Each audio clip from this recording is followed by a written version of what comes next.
Welcome to Narcissism, Parental Alienation, and the Soul by Claude McDaniel. This program is to help you heal and navigate through the hardships associated with narcissistic alienation and how one's soul can be considered. Please like and subscribe. Welcome back to Narcissism, Parental Alienation, and the Soul.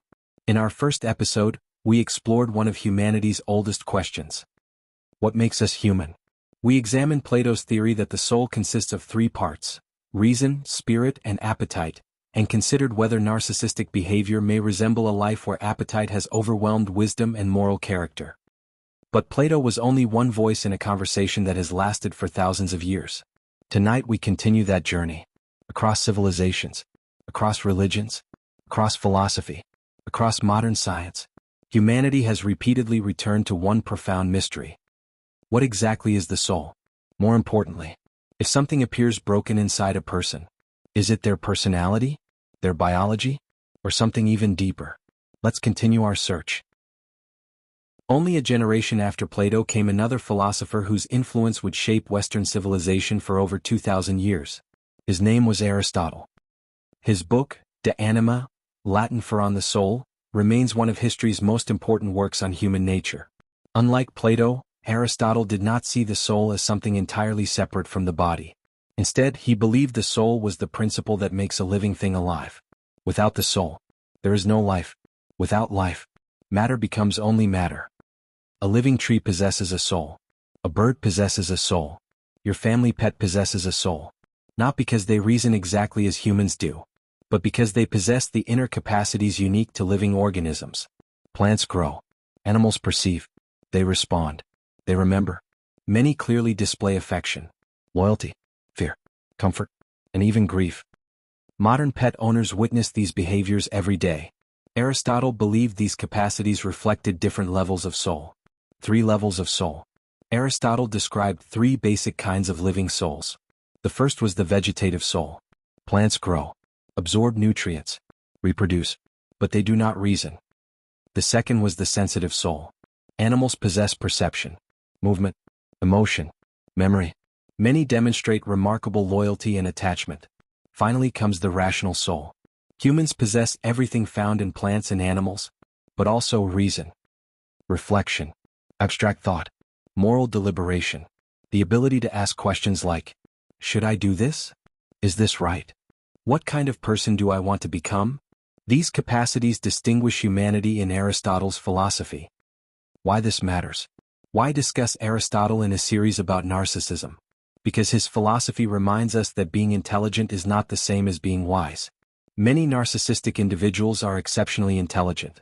Some become physicians, attorneys, business executives, political leaders, professors.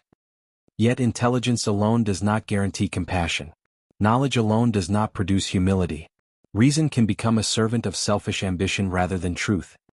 Aristotle believed virtue required continual practice. Character had to be cultivated. Without virtue, reason itself could become corrupted. Plato's theory of the soul. Around 2,400 years ago, Plato proposed that every person possesses what he called the psyche. The Greek word psyche is often translated as soul, but it also refers to the deepest essence of who a person is. For Plato, the soul was far more than emotion. It represented the very core of human identity. He believed that a healthy life depended upon balance within the soul. Plato divided the soul into 3 interacting parts. Although modern psychology uses different terminology, his model remains remarkably influential. Let's examine those 3 parts. First, reason. Reason is the thinking part of the soul. It evaluates evidence. It considers consequences. It weighs right from wrong. Reason allows people to pause before acting. Instead of responding purely through emotion or impulse, reason asks questions. Is this true? Is this fair? Will this hurt someone? Should I apologize? Should I forgive? Healthy reasoning becomes the internal compass that guides ethical behavior. Second, spirit. The second part of Plato's soul is spirit. Spirit includes courage, honor, character, conviction. It motivates people to defend what is right rather than what is merely convenient. Spirit inspires acts of sacrifice. Parents protecting children. Soldiers defending others. Neighbors helping during disasters. Spirit allows individuals to place moral principles above selfish desires. Third, appetite. The final component is appetite. This is the part of us that seeks pleasure, comfort, recognition, possessions, success, power. There is nothing inherently wrong with appetite. Human beings naturally desire food, security, companionship, achievement, and comfort. The problem occurs when appetite begins ruling every decision. When desire overwhelms reason and suppresses conscience, balance disappears. Plato's balanced soul. According to Plato, a healthy person lives with these three elements working together. Reason evaluates. Spirit provides moral courage. Appetite pursues legitimate needs without harming others. None dominates the others. The result is harmony, balance, character, wisdom. Even today, many psychologists might describe emotional maturity in surprisingly similar terms. Healthy adults generally regulate impulses, consider consequences, and recognize the needs and feelings of other people. As Greek philosophy developed, another tradition was shaping Western civilization. The Judeo-Christian understanding of the soul. Here the soul is not simply the source of life. It is the center of human identity. According to Scripture, human beings are uniquely created in the image of God. This idea carries enormous implications. Every human life possesses inherent dignity. Every person possesses moral value. Every person bears responsibility for their choices. Conscience. One of the most important concepts within this tradition is conscience. Conscience is that inner awareness that distinguishes right from wrong. Most people have experienced it. That quiet voice encouraging honesty, warning against cruelty, calling us toward compassion. Psychologists may describe conscience differently than theologians. Yet both recognize that moral awareness plays an important role in healthy human relationships.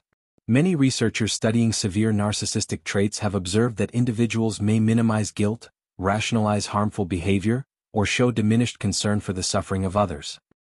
This does not necessarily mean conscience disappears entirely. Rather, it may become overshadowed by self-interest, entitlement, or the need to protect one's self-image. Free will. The Judeo-Christian tradition also emphasizes free will. Human beings possess the ability to choose. Our past influences us. Our personalities influence us. Our experiences influence us. But we remain morally responsible for our decisions. This becomes particularly important when discussing narcissism. Diagnosis does not remove responsibility. Personality explains behavior. It does not excuse abuse. Well, perhaps the greatest distinction concerns love. Biblical love is not simply emotion. It is self-giving, patient, kind, protective, truthful, sacrificial. It places another person's welfare alongside our own. Narcissistic relationships often appear very different. Affection may become conditional. Approval becomes transactional. Love becomes confused with control. Attention, validation, possession. These are not the same thing. The East offers yet another fascinating perspective. Hinduism, Buddhism, Jainism, Taoism. Each approaches the human condition differently. Rather than focusing primarily on sin, many Eastern traditions focus on attachment, karma. Many people misunderstand karma. Popular culture often portrays karma as immediate cosmic justice. You'll get what's coming to you. Traditional Hindu philosophy presents something far more complex. Karma refers to the moral consequences of actions extending beyond this present life. According to Hindu belief, every action contributes to the development of the soul across many lifetimes. Reincarnation provides repeated opportunities for spiritual growth. Buddhism. Buddhism approaches suffering differently.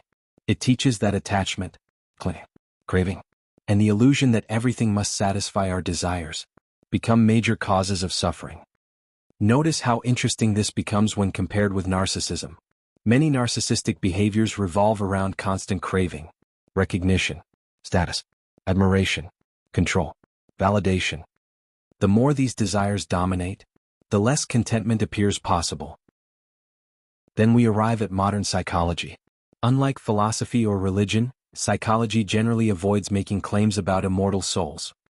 Instead, it studies observable behavior, brain function, emotion, memory, personality, relationships. Scientists ask different questions. How does empathy develop?